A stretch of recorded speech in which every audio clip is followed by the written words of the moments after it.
Saya ini supaya nanti anda pulang ke rumah, gitu. Terus sampai rumah kan tidak ada KC lagi. KC tinggal kenangan, Maiyah tinggal ingatan. Anda kembali ke masalahmu masing-masing, dengan kegelisahanmu, dengan kegalauanmu masing-masing, kedap-kedip, ya kan? Ngiler melongo, ya toh. Gelisah, waduh iki kok ya apa, ini gimana, ini belum saya bayar, waduh nanti di kerjaan begini, kan gitu. Anda kembali ke masalah masing-masing. Aku bertanya, siapa yang memperhatikan bahwa engkau sedang galau? Apakah Indonesia tahu Anda galau? Apakah negara ini tahu engkau galau? Apakah pemerintah concern terhadap galau? Apakah ada ulama-ulama yang ada di dalam file dan kenangan hatinya bahwa umatnya galau? Kamu akan sendirian nanti di rumah masing-masing. Maka kamu harus punya sahabat sejati dalam hidupmu, sehingga dimanapun engkau berada dalam keadaan apapun saja, engkau memiliki teman. Dan siapakah temanmu yang sejati itu? Maka hadiah handphone. Iya, enggak apa-apa, bagus juga. Karena kalau handphone juga terus terpaksa digadekno, ya kan? Tak kasih saran mudo kon ndek kamar iki. Mudo kok delok-delok dhewe raimu. Kok selentik sabar le. Terus ngilu kok jundu dhewe ala dapurmu gitu ya. Gitu. Oke, saya ingin mengatakan begini. Tolong kembali ke hidupmu yang sejati. Kemanapun engkau pergi, kamu harus selalu memiliki kesadaran untuk berpijak kepada yang sejati. Yang sejati itu gampang. Saya kasih 3 idiom. 1 cangkul, 2 pedang, 3 keris. Jangan dilihat kerisnya sebagai benda, jangan dilihat pedangnya sebagai benda, jangan dilihat cangkulnya sebagai benda, tapi sebagai pemahaman dan kesadaran. Kalau cangkul itu fungsi apa, Dek? Ya mosok pacul kayak motong rambut kan itu ya. Maksud saya dia berfungsi apa? Berfungsi ekonomi. Makanya menteri pun kalau pergi ke kantor dia bilang sama tenan, sebentar aku mau nyangkul, kan gitu. Jadi cangkul sebagai pemahaman mengenai fungsi ekonomi. 1 ekonomi. Dan ini kan yang terutama di Indonesia kan. Kenapa orang Indonesia tidak ada yang hebat beneran kecuali yang jenius dari Allah langsung? Karena orang Indonesia itu bisa apa saja, ya, bisa apa saja, tapi cita-citanya salah. Kalau orang Barat lumayan, bisanya cuma 1 hal, tapi mereka tidak punya kemungkinan, maka mereka bersungguh-sungguh dalam 1 hal itu, sehingga banyak ekspor master di hal-hal yang mereka konsentrasi. Kini sembarang iso, tapi gak ada yang serius dan salah tujuan. Salah cita-citanya apa? Kita itu inginnya kaya, kan gitu. Orang Barat inginnya bahagia. Ini menurut Rawahu Sabrang. Ini saya diceramai Sabrang. Saya diceramai Sabrang tadi malam. Jadi anak saya adalah guru saya dan itu nyata. Kan dulu saya bikin struktur ini, Ustaz. Jadi kenapa Islam, Sabrang juga nih yang ngomong, kenapa Islam pada abad 8 tidak bisa populer, tidak diterima? Karena yang membawa adalah pedagang. Nah, pedagang itu kastanya paling rendah, gitu kan. Tapi ketika Islam yang membawa adalah para syekh, para ulama, para maulana, Maulana Magdum Ibrahim dan seterusnya sampai Sunan Giri, sampai Sunan Kalijogo, semua orang pada masuk Islam karena mereka percaya kepada begawan, mereka percaya kepada panembahan, mereka percaya kepada keris dalam tanda petik ya, nanti tolong diingetin untuk kembali ke keris. Mereka percaya kepada orang mulia, orang yang menjadi pusaka bagi orang banyak, gitu kan. Kemudian sekarang kita terbalik 180 derajat. Yang paling kita utamakan adalah kaya, di bawahnya berkuasa, berkuasa pun untuk kaya, di bawahnya lagi pinter, pinter pun untuk ikut berkuasa supaya kaya. Nomor 4 kuat. Kuat itu punya kekuatan, punya akses, punya kesaktian, punya apa. Itu pun untuk supaya dia ikut berkuasa, supaya kaya lagi. Jadi cita-cita kaya. Terus terkenal. Populer kan nyata bahwa populer itu menerobos seluruh kriteria kualitas hidup, sehingga seorang artis seksi itu bisa mencalonkan diri jadi wakil bupati. Jadi tidak ada rasionalitas dan alur nalarnya sama sekali secara politik dan kualitas demokrasi. Pokoknya terkenal di koran, dia bisa nyalonin diri jadi pejabat. Kan ngono. Caleg-caleg anggota DPR kita banyak yang melewati jalur Malang tadi itu. Itu ya. Karena kita sudah terbalik sama sekali, teman-teman sekalian. Nah, dalam keadaan seperti ini Anda tidak mungkin merubah keadaan.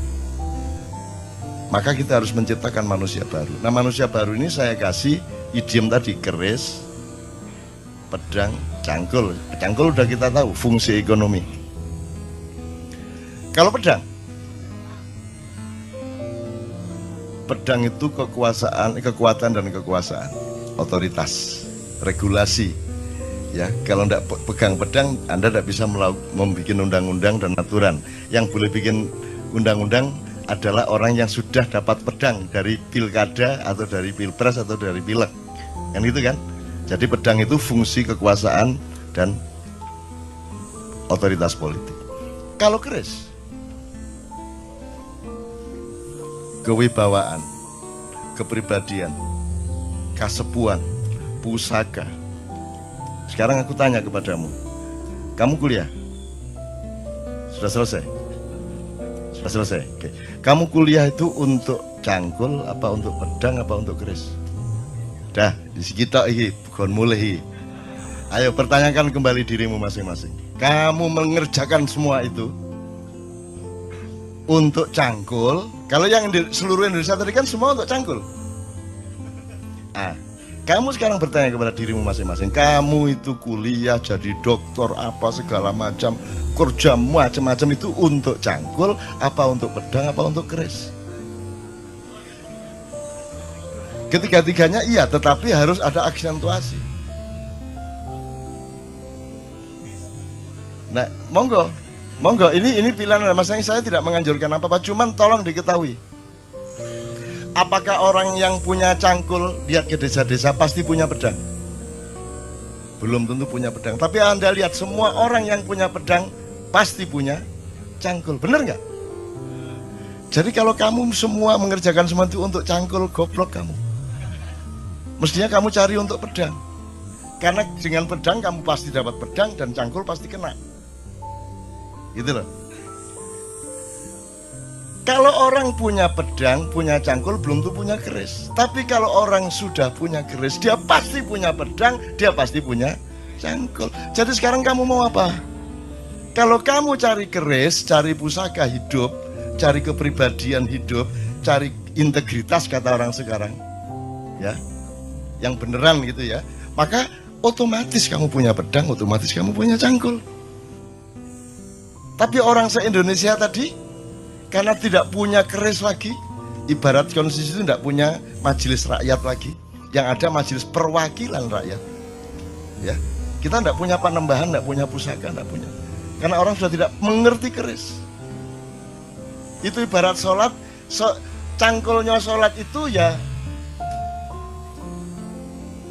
jungkar-jungkir itu. Ya tak? Pedangnya sholat adalah kebenaran syariat dan ucapan-ucapan di dalam sholat. Masuk ngene kan kudu Allahu Akbar. Masuk ngene kan aduh ya apa kabar ya. Sembuh.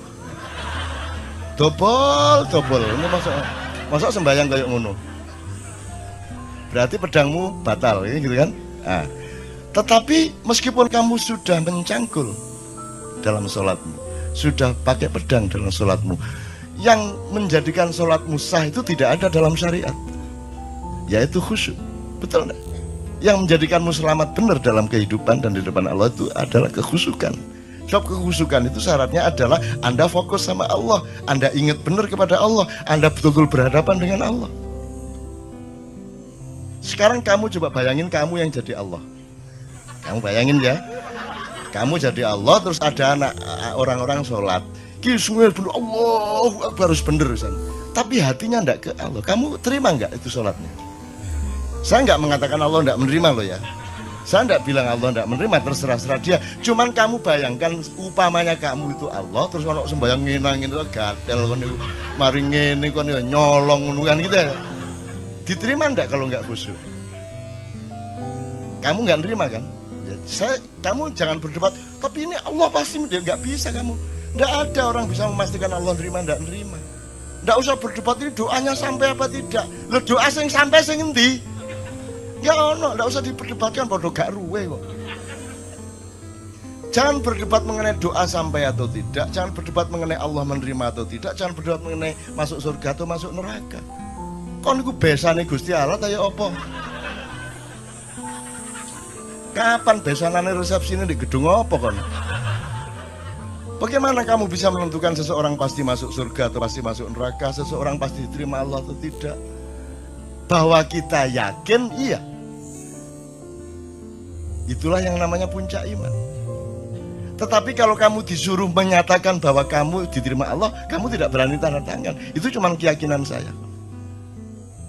Dan keyakinan kan tidak bisa diapa-apain. Dan itu juga tetap tidak bisa Anda bawa keluar. Itu hanya ada di dalam dirimu. Jadi misalnya sekarang gini, Hendra, siapa Allahmu? Siapa Tuhanmu? Allah. Siapa Nabimu? Muhammad. Ya, kalau teman-teman agama lain punya struktur sendiri gitu ya.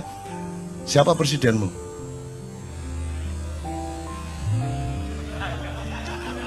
Upamanya ya. Jadi gini teman sekalian, kalau Allah kamu dapat resiko besar dan tidak mungkin tidak kamu akui. Nabi Muhammad juga begitu. Karena ada alasan rasional, bukan soal korps, bukan soal golongan. Ada asbabun nuzulnya, ada mantiknya, ada semuanya. Tapi kalau selain yang dua itu boleh enggak kamu enggak mengakui? Saiki ditegesno ndak awakmu iku. Jadi kamu sekarang ngakuin enggak yang selain dua tadi itu? Boleh enggak sekarang kamu enggak ngakui? Nah, ya sudah enak toh. Kan boleh kamu enggak mengakui. Jadi dulu enggak usah terlalu pusing juga. Enggak tak akoni kan. Ngono itu repot. Kata di TV gak tak akoni dapurmu kan gitu kan. Kan gitu kan. Kalau dia pas lewat kita kepergok, ya saya nggak akan memperlakukan dia sebagai presiden. Kan begitu. Ya aku liwat sakarepku. Masih ono tuet aku liwat sakarepku kata lapo kan. Aku urip dikai Gusti Allah kok. Mosok ngabekti karo sing wong kabeh ono pantes-pantese kan. Kabeh iki nek gak apik ya pinter, nek gak pinter ya pantes ngono lho. Iki gak kabeh ya apa iki? Ya bojo iku gak pinter gak apa-apa angger ayu, ngono ta? Gak ayu gak apa-apa angger ngabekti kan. Iki gak kabeh. Ya apa pinter gak ngabekti gak ayu gak. Ya apa? Maka bal huwa yakut.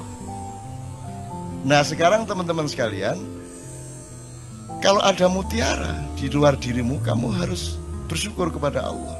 Kalau ada orang yang mengingatkan kamu kepada bahwa dalam hidup ini Allah bikin macam-macam, kadarnya macam-macam. Nabi aja beda-beda kok.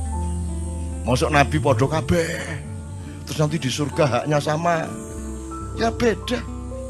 Ada yang kekasihnya Allah, ada yang sahabat karibnya Allah, ada yang juru bicaranya Allah, ada yang sembelihannya Allah. Kan gitu. Ismail sembilannya Allah, terus rumah kamu juga enggak ngerasain deh jadi Ibrahim. Bayangin kamu jadi Ibrahim, disuruh Allah nyembelih anaknya, itu gimana rasanya coba? Kamu tenang-tenang aja. Terus kamu pikir Ibrahim enggak mencoba bereaksi gitu? Terus ya ikhlas ya Allah, ya enggak lah. Jadi Ibrahim itu ya pergi ke hutan. Dia itu kan semua kan tidak untuk kepentingan Allah. Emang ada Allah punya kepentingan. Jadi kalau Allah menyuruhmu sesuatu, itu kan untukmu, untuk melindungimu, untuk pemahamanmu, bukan untuk dia. Gak padaan Gusti Allah kon gak sembahyang. Jadi itu untuk supaya ada, karena umatnya Nabi Ibrahim itu orang yang sudah terlanjur menyembah Tuhan yang sebelumnya, kepercayaan yang sebelumnya, yang apa namanya, tradisinya berbeda dengan yang ditawarkan oleh Nabi Ibrahim. Nah, untuk merubah tradisi dan meyakinkan mereka kepada tradisi baru itu harus ada praktek ikhlas membunuh anak itu. Jadi Nabi Ibrahim yo jane yo gak kuat rek, matane wong ngaplok arek gak kuat ya. Dadi dhek nang alas naik gunung sama Ismail sama bawa kambing. Tuh, nanti wis melayu. Wah, akhirnya dia sembelih kambingnya, terus dia turun membawa kambing. Ini loh kalau Allahku, katanya, kata Ibrahim Barak, ini loh kalau Allahku menyuruh sesuatu itu bukan karena kejam kepada kita, bukan karena minta ditaati. Sesungguhnya semua perintahnya karena sayang kepada kita. Aku disuruh menyembelih anakku, tapi buktinya anakku tidak tersembelih, kambing malah dikasih oleh Allah. Ngono, kerja itu kolusi antara Allah sama Ibrahim. Terus tenang aja ta. Kamu nanti saya bukain macam-macam, bantah semua nanti kamu. Mosok gak lu? Kamu pikir Rasulullah aja manusia biasa kan? Semua itu kan enggak kok terus semua itu sudah hebat sejak awal, ya enggak. Nabi Nuh aja istrinya dia enggak bisa dakwahi kok. Anaknya Nabi Nuh sendiri kafir kok. Kamu bisa bayangkan kalau seorang nabi istrinya sendiri tidak ikut suaminya, anak itu kan, bayangin rumah tangganya bagaimana? Bayangin masyarakatnya bagaimana? Sekarang kita ini anak kita satu nakal aja udah pusing enggak karu-karuan kok. Bayangin ada nabi rasul lagi yang istrinya tidak taat, anaknya tidak taat. Kamu bisa bayangin keluarga ini gak sakinah toh. Gitu loh. Jadi kamu juga jangan terlalu pusing karena Allah itu sudah kasih jurisprudensi apa saja ada. Kalau kamu mengalami kesulitan apa-apa tinggal cari jurisprudensi apa. Wah, ini cocok iki Nabi Yunus iki aku iki. Nabi Yunus iki cocok iki. Kalau kamu mengacu kepada contoh-contoh kejadian yang sudah Allah paparkan, kalau kamu menemukan itu, selesai. Kamu akan mentertawakan dirimu, ngene kok galau, gak masalah. Ini buahnya, kalau saya buka Anda bingung nanti. Buahnya Rasulullah, misalnya Rasulullah pernah mengganjal perutnya dengan batu supaya tidak lapar. Orang tidak mikir ya Aisyah ganjel batu tagak. Orang tidak pernah mikir tak? Mbok mestinya dilihat lah, kan mestinya serumah dong ganjel batu semua. Lah kamu nggak punya fakta bahwa Aisyah, jangan-jangan beliau lapar tuh karena Aisyah lupa nawari makan. Loh, salah satu kemungkinannya loh ya. Mungkin Aisyah pas kurang care. Lah Rasulullah kan mau bilang, Aisyah saya belum makan, tidak berani dia.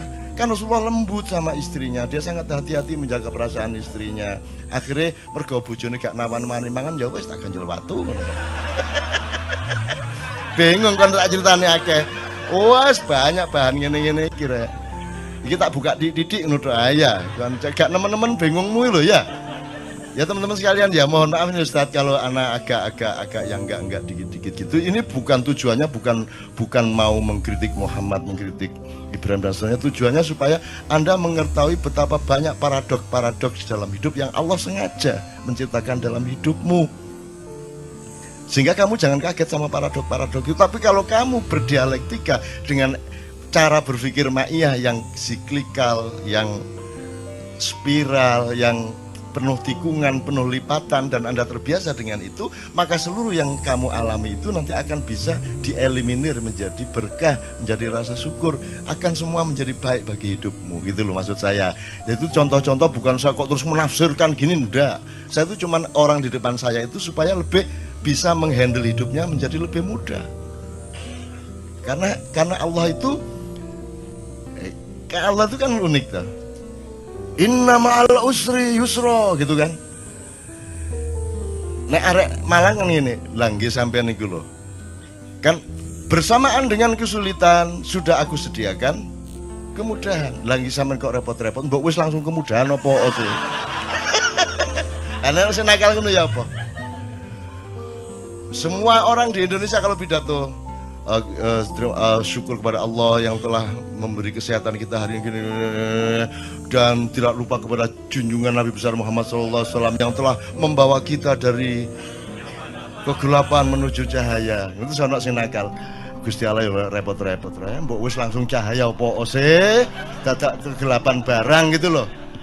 Loh, tapi memang dramanya seperti itu, dan Allah maunya dialektika kemesraan yang seperti itu. Jadi Anda jangan hidup di dalam satu penggalan sehingga Anda kebingungan dalam penggalan itu. Anda harus transenden, harus melihat keseluruhan dari metabolisme yang Allah ciptakan itu, sehingga Anda senyum-senyum. Iya, gak apa-apa. Iya, ngerti aku. Ya ampun, ngertas kula.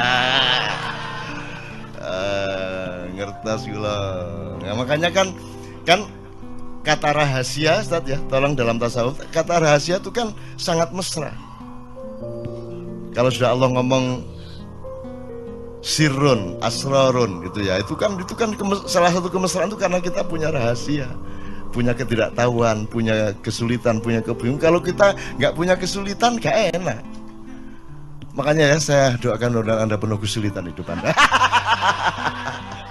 Oke teman sekalian, alhamdulillah. Pokoknya pulang dari sini ingat ya, kamu harus masing-masing sendiri dan kamu harus menemukan. Oh enggak masalah, saya cari keris kok. Saya cari keris. Dan pasti pedangnya dapat, pasti cangkulnya dapat. Percaya itu. Percaya.